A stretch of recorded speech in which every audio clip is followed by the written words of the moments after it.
about my kids being draft age, the more I think about, like, you know, honestly, F you guys. If you think that, like, my kids are just cannon fodder for a couple extra points on your Raytheon stock, they're not. Benny Johnson goes off on Destiny and the U.S. funding these wars like the Russian-Ukraine war. Let's see how this goes down. It's about nuclear weapons, and he said this.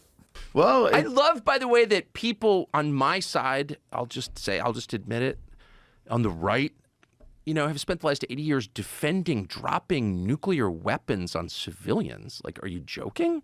Right. That's just like prima facie evil. Yeah. If you can't, well, if we hadn't done that, then this, that, the other thing, that was actually a great savings. Like, no, it's wrong to drop nuclear weapons on people. And if you find yourself arguing that it's a good thing to drop nuclear weapons on people, then you are evil. Like, it's not a tough one, right? It's not a hard call for you. It's not a hard call for me.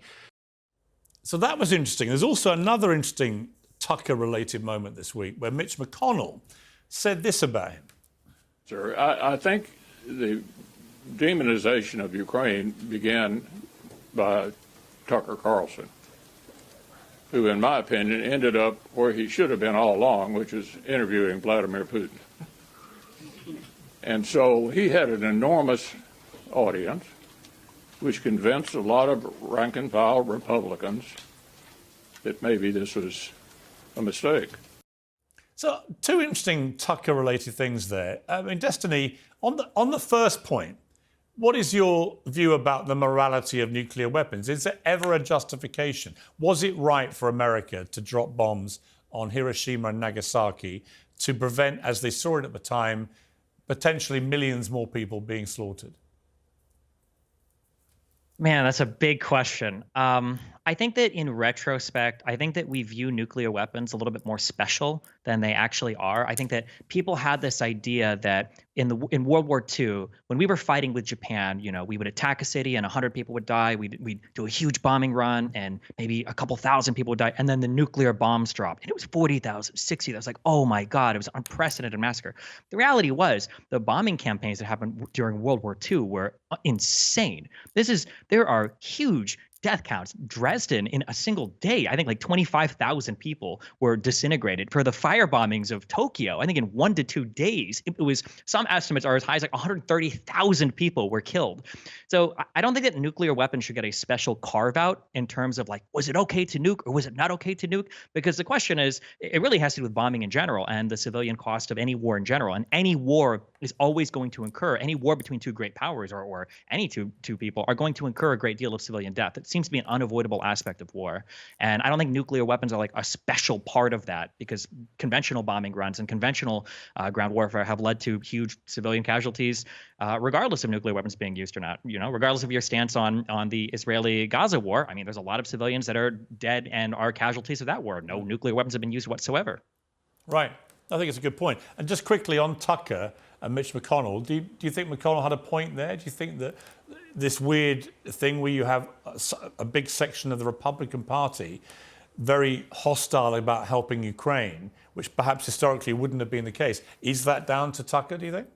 I feel like everybody, it just feels like we have these reactionary trends where, you know, in the 90s and in the 2000s, conservatives got so mad about, you know, gay people and metrosexuals, and, you know, progressives are like, okay, well, now we don't even, a man can be a woman and a woman can be a man, you know, screw you. And everybody's like so reactionary in how they view things. And now you've got the Republican Party who's like, well, you know, screw everything that the Democrats stand for. Like, we actually think Putin is based and strong and America's weak and they have too much LGBT stuff. And we're going to support every single person that is against America because we think they're stronger, better leaders, and America shouldn't be involved in anything. And when I look at the Ukrainian-Russian stuff, that's kind of what it feels like to me. Like, I very rarely hear like a principled take on whether or not we should be intervening in that conflict. It usually just comes down to some weird quasi-libertarian, like, oh, well, we shouldn't be involved in any foreign conflict whatsoever. And it's like, really? Is that really the stance we want to take? Is that how we would have felt in the first Gulf War? Is that how we would have felt with Yugoslavia or Bosnia? Is that how we would have felt with World War II? Is that, you know, should South Korea and North Korea be one country that America never did anything with? Like, yeah, I don't know. I don't feel like there's much like intellectual thought to mine on the anti-interventionist train of thought that's currently running through the Conservative Party. Okay, interesting. Benny, on that first point, the morality of nuclear war, where do you sit with that? Yeah, so I think also it's very wise to take a step back and look from a 35,000-foot perspective as to what is the industry of our federal government. Why are the richest counties in America, 8 of the top 10 richest counties in America, not Beverly Hills, not Miami, not Wall Street, all in the circumference of Washington, D.C. What's in the circumference of Washington, D.C.? It is a rat-infested, crime-riddled hellscape that is horrible to live in. I lived there for 15 years. Why would all of these counties around D.C. be so bloody rich? What is their industry? Their industry is war. And that is why in my lifetime, America has always been at war, has been at forever war.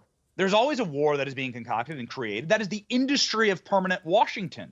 And that is evil. And from a moral perspective, it is evil. And the older you get, and I have 3 kids, the more I think about my kids being draft age, the more I think about honestly, F you guys. If you think that my kids are just cannon fodder for a couple extra points on your Raytheon stock. They're not. But what about they're moral human beings? And okay, so it's like you got to step back and say why do these people continue to push for war? Why do they hate anti-interventionism? Okay. And what the hell are we doing in Ukraine? I mean, it really is a question. Is the $60 billion going to really win the war? But just on that one point about when America dropped the bombs in Hiroshima and Nagasaki because they were trying to end an existential threat to Western civilization, the Nazis, was that justified, do you think? I think ending war is good. I think ending war is good, but oftentimes, again, the older you get, the more you realize that war is not a side of the angels versus the devil. Oftentimes, war is 2 different devils fighting for evil causes, and the people who are caught in the middle are the carnage, and those are our children. Those are just normally. It's never the politicians' children. Okay. It's never anyone in power's children.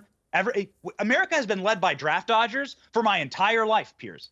My entire life, you've had Bill Clinton, George W. Bush, Joe Biden is a draft dodger, John Kerry's a draft dodger. None of these people have ever served. Actually, as somebody whose brother was a serving Army colonel and brother-in-law was a serving Army colonel, you make a very good point. Very quickly, right. Benny, just a quick yes or no. Do you think that Tucker's been the major influence about the anti-Ukraine sentiment? Yes, absolutely. Okay, and a good one, and an excellent one, and something that's really good to shake the conservative side awake and say, which country do you wish to put first? And we're running out of time. I'm sorry, I don't want to cut you short. We are running out of time. Just Dave. Yeah, I think Benny Johnson's 100% correct there. And you know what? Honestly, I don't think Destiny was totally off on this one. I know it's a rare Destiny not being a freaking lunatic. I'm not saying I completely agree with Destiny here. I don't. But he wasn't totally off. I mean, when it comes to war, there's always casualties of war. The only, one of the things I just did disagree with Destiny on is the whole we call Vladimir Putin based and we praise Putin. No, we don't. Nobody likes Putin. But it's just when we compare a country to China or Russia, because people will compare our country to China as well, and the propaganda that China feeds their kids or type of entertainment or things that they let their youth watch and play and stuff, and they go, oh yeah, but over here, and then they trash how we do things here in America. So it's not just Russia, it's China too that we could compare it to. And listen, I don't want our country to be like Russia or China. But with that said, there is something to be said that they don't shy away from masculinity. They don't shy away from a lot of things that we do here in our country. We do prop up, as a culture, our values have changed here, and not for the better. It's for the worse. It's, we prop up, fat acceptance and stuff. We say it's okay to be fat and all these things. And not only is it okay, but we need to praise it actually. And listen, there's one thing to just be yeah, you shouldn't just freaking bully a fat person or something, but it's a completely different thing to praise it.